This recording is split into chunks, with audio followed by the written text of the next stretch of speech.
आज राजा शिकार करने निकले हुए थे। शिकार का पीछा करते करते अचानक वे एक अनजान वन में प्रवेश कर गए। लेकिन ये कोई साधारण वन नहीं था, एक चमत्कारी और अनोखा वन था। जैसे ही राजा ने उस वन में प्रवेश किया तो उन्हें अपने शरीर में कुछ अजीब परिवर्तन का अनुभव हुआ। ऐसा अनुभव उनके साथ आए हुए अन्य मंत्रियों और सैनिकों को भी हुआ, और ये परिवर्तन था जाति परिवर्तन। जी हाँ, अचानक ही वहाँ उपस्थित सभी पुरुष स्त्री बन गए, चाहे वो राजा हो या उनके मंत्री, और यहाँ तक कि उनका घोड़ा भी घोड़ी बन गया। लेकिन ये कैसे विचित्र घटना थी, और आखिर उस वन में ऐसा क्या रहस्य था जिसने सभी पुरुषों को स्त्रियों में परिवर्तित कर दिया था? यही है आज की हमारी कथा का मुख्य विषय। तो चलिए इस पवित्र पुरुषोत्तम मास में श्रवण करते हैं श्रीमद् भागवतम से इस सुंदर प्रसंग का।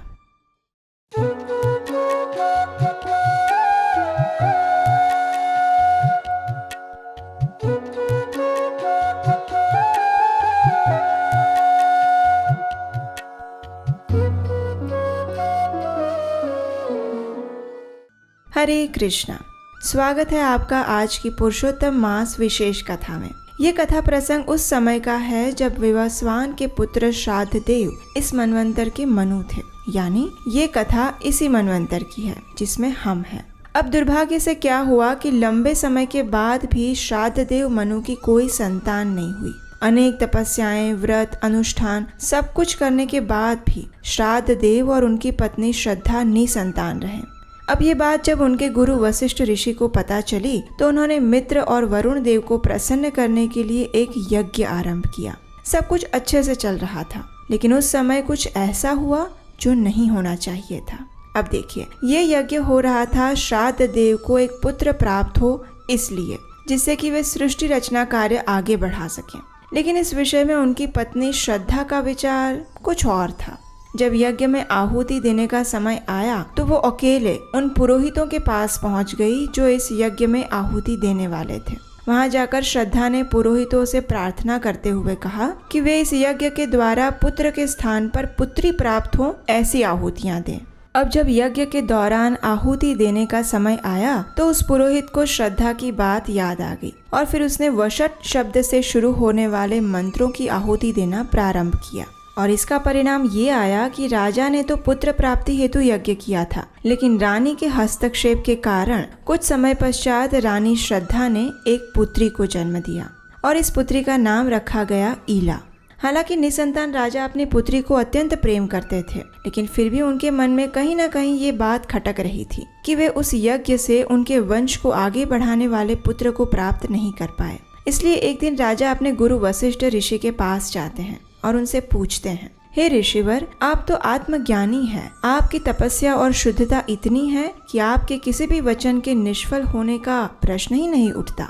तो फिर पुत्र प्राप्ति हेतु जो हमने यज्ञ किया था उसमें हमें पुत्र के स्थान पर पुत्री कैसे प्राप्त हुई गुरुदेव? इसके पीछे क्या रहस्य है? अब वशिष्ठ ऋषि तो इसके पीछे का सारा घटनाक्रम जानते थे, इसलिए उन्होंने राजा से कहा, वास्तव में इस यज्ञ में गलती उस पुरोहित की है जिसने आपकी पत्नी के कहने पर पुत्री प्राप्त करने हेतु आहुति दी थी। लेकिन आप चिंता ना करें, अपनी शक्ति द्वारा मैं आपको एक पुत्र अवश्य प्रदान करूंगा। इस प्रकार राजा को आश्वस्त करके वशिष्ठ ऋषि ने अपने आराध्य देव नारायण की विशेष पूजा करना प्रारंभ किया। इससे प्रसन्न होकर भगवान नारायण ने वशिष्ठ ऋषि की इच्छा पूर्ण की, और अब ईला स्त्री से एक सुंदर युवक के रूप में परिवर्तित हो गई। राजा के इस राजकुमार का नाम रखा गया सुद्युम्न। एक दिन क्या हुआ कि राजा सुद्युम्न अपने कुछ मंत्रियों के साथ शिकार खेलने के लिए वन में गए हुए थे, और पशुओं का पीछा करते करते वे मेरु पर्वत की तलहटी में स्थित सुकुमार वन में जा पहुंचे। वास्तव में ये वही वन था जहां भगवान शिव अपनी पत्नी पार्वती देवी के साथ विहार करते हैं। ये वन अत्यंत सुंदर लताओं, वृक्षों, सरोवरों और जलाशयों से सुसज्ज था।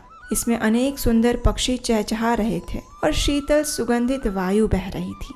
लेकिन ये वन दिखने में जितना आकर्षक लग रहा था उतना ही भयंकर साबित हुआ राजा सुद्युम्न के लिए। जानते हैं कैसे?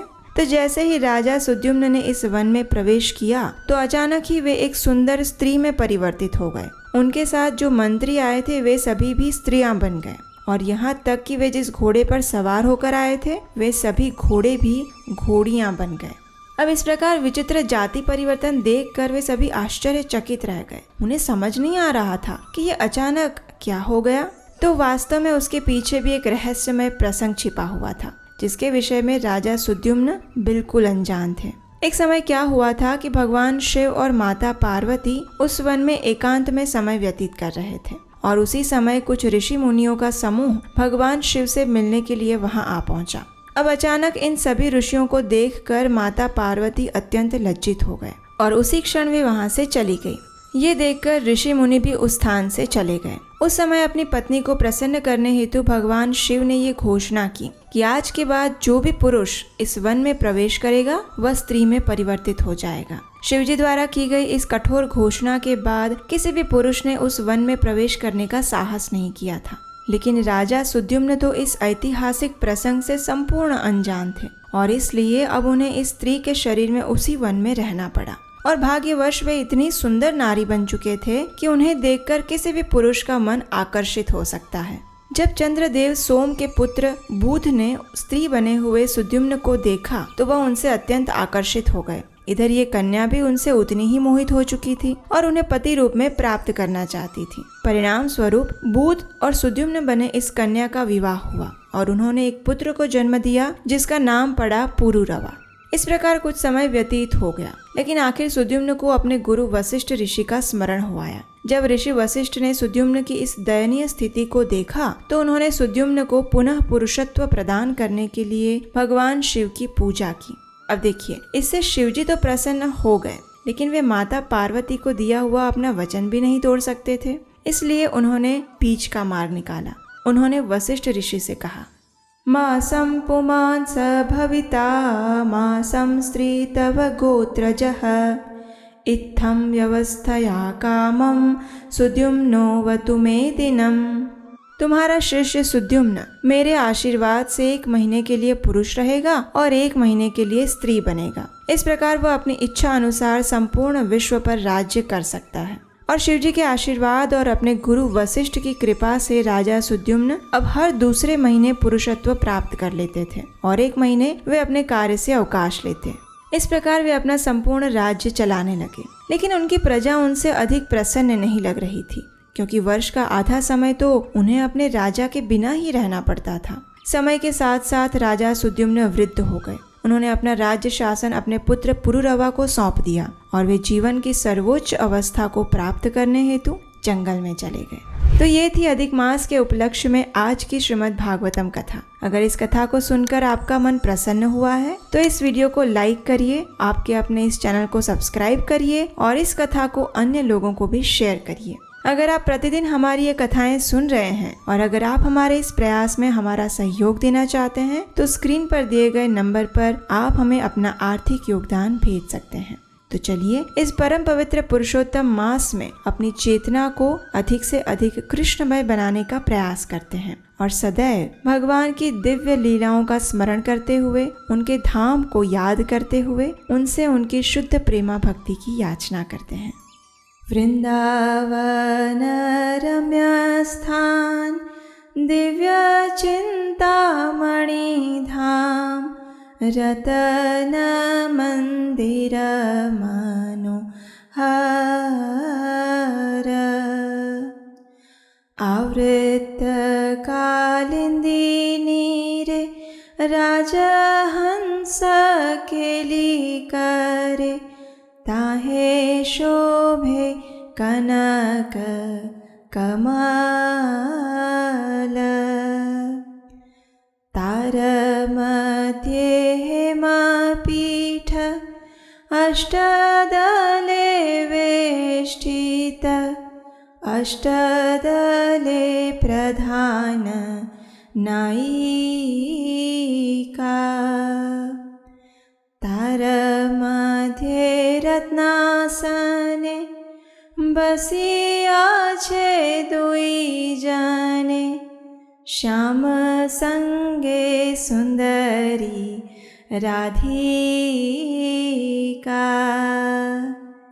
ओ रूप लावण्य राशि अमिया पड़ी छे खासी हास्य परिहास संभाषणे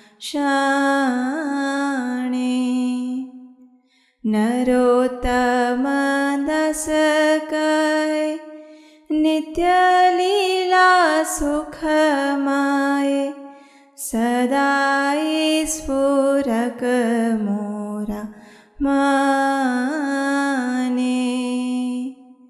वृंदावन रम्य स्थान दिव्य चिंतामणि धाम रतन मंदिर मनोहर।